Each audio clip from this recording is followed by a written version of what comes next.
अगर जी कोई बात कहता है तो कहे, ठीक है उसमें मौलाना कहने से हक साहब बजा जी। नहीं। फजील अहमद साहब भी हमारे साथ जुड़ गए हैं, पॉलिटिकल एनालिस्ट, उनका भी बहुत स्वागत है। वक्त की बलिहारी देखिए, अगर नारा बनाना होता तो बनाते कि भागवत जी के सम्मान में मौलाना साहब मैदान में है।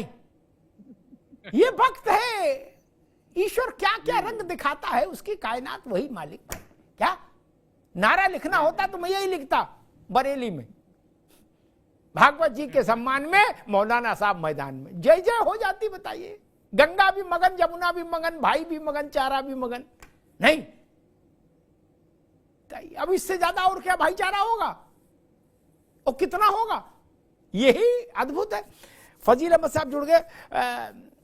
फजील अहमद साहब, चर्चा हो रही है कि भागवत जी ने जो कहा उस पर तो चर्चा कर चुके थे, लेकिन आज विश्व हिंदू परिषद ने दो बातें कही और एक बात ऑर्गेनाइजर ने कही।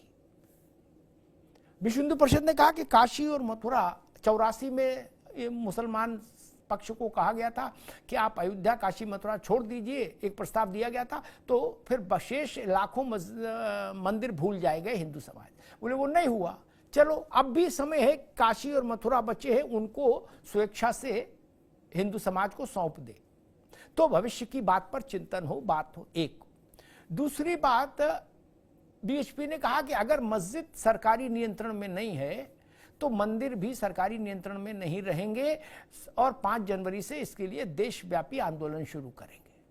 और ऑर्गेनाइजर ने कहा, भागवत जी ने क्या कहा वो आपको पता ही है, वो मैं रिपीट नहीं करूंगा। ऑर्गेनाइजर ने लिखा एडिटोरियल कि सोमनाथ से संभल तक सभ्यता के संघर्ष के हर सच को उजागर होना चाहिए। फजील अहमद, कैसे देख रहे हैं इन तीनों डेवलपमेंट को? देखिए, अगर हम लोग भाजपा को वोट दें तो आपको कोई तकलीफ है? मुझे कोई तकलीफ नहीं। नहीं, अगर कोई तकलीफ है तो बताइए। मुझे क्या तकलीफ अगर होगी, हम चाहे लोग जिसको वोट दो। कहाँ है आप इतना इतना क्यों उस पर जोर दे रहे हैं? किस पर?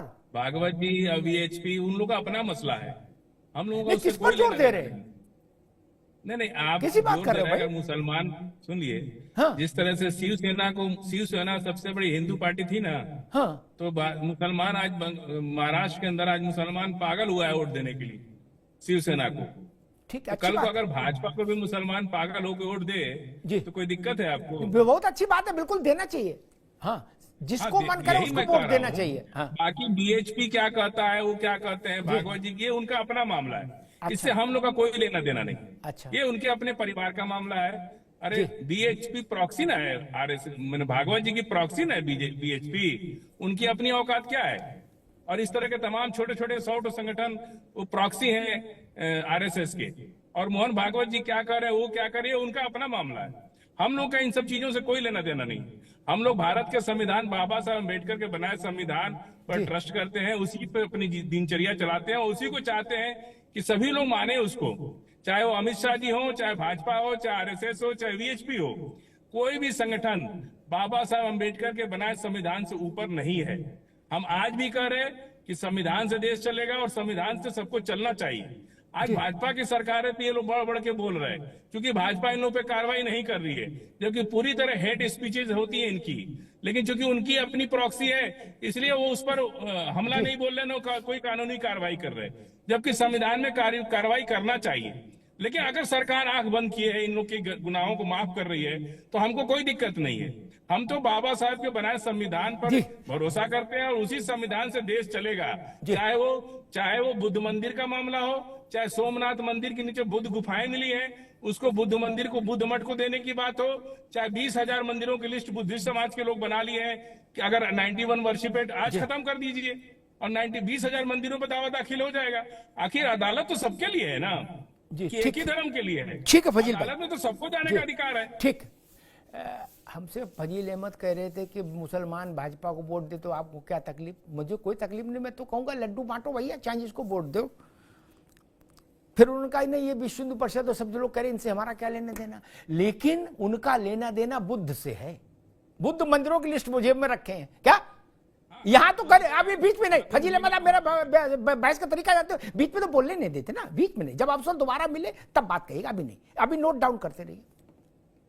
लेकिन बुद्ध की चिंता बहुत ज्यादा है बौद्धों की, तो बौद्धों का संगठन बना लो, उसके अध्यक्ष हो जाओ, लाओ लिस्ट। संविधान के ही ढांचे के तहत सोमनाथ का पुनर्निर्माण हुआ। संविधान के, बाबा साहब के ही संविधान के ढांचे के तहत अयोध्या में रामलला का विग्रह विराजमान हुआ, भव्य दिव्य नव्य मंदिर बना। संविधान के ढांचे के तहत अजमेर में सर्वे के लिए याचिका पड़ी है और संविधान के ढांचे के तहत ही संभल में खुदाई हो रही है और सर्वे हुआ है। फिर काय को हल्ला मच रहा है? फिर तो हल्ला मच रहा है। आप तो संविधान के वो हो ना, हम बोले संविधान ने अभी नहीं आप तो संविधान की ताबीज लेके बांधे हो। तो जब संविधान की ताबीज बांधे हो तो संविधान के तहत आने वाली अदालत ने जब आदेश दिया तो आपको आपत्ति क्यों है? की बात हम कर रहे हैं। 91 कैसी बात कर रहे हो? संविधान नहीं है ना। 91 वर्षिप एक्ट को खत्म कर दीजिए, संविधान नहीं है 91 वर्षिप एक्ट। अभी रुकना होगा फजील अहमद। 91 एक्ट पर हम लोग कई बार बात बोल चुके, लेकिन खैर फजील अहमद ने सुना भी होगा तो इस वक्त उनको ध्यान नहीं होगा। 91 का जो वर्शिप एक्ट है वो केवल फजील अहमद और यतीमा को ही याद नहीं, अदालतों को भी याद है और वहां अदालतों में वो बात रखी जाती है। उसके बाद अदालत फैसला देती है। 1000 एक्ट है, लेकिन फैसला तो अदालत का माना जाएगा ना। उनको राज्यपाल बना दिया जाता है, इसलिए वो लोग फैसला बदल देते हैं। ठीक है, तो अब फजील अहमद तो बना कचहरी, दिया जाता ठीक, अब रुकना होगा। फजील अहमद तो कचहरी हो नहीं सकते, अच्छा लगे बात चाहे बुरा लगे। ऐसा तो नहीं कि फजील अहमद को कागज कलम दे दें कि भाई आप देश का फैसला करो, ऐसा तो संभव नहीं ना। फैसले तो अदालत ही करेगी।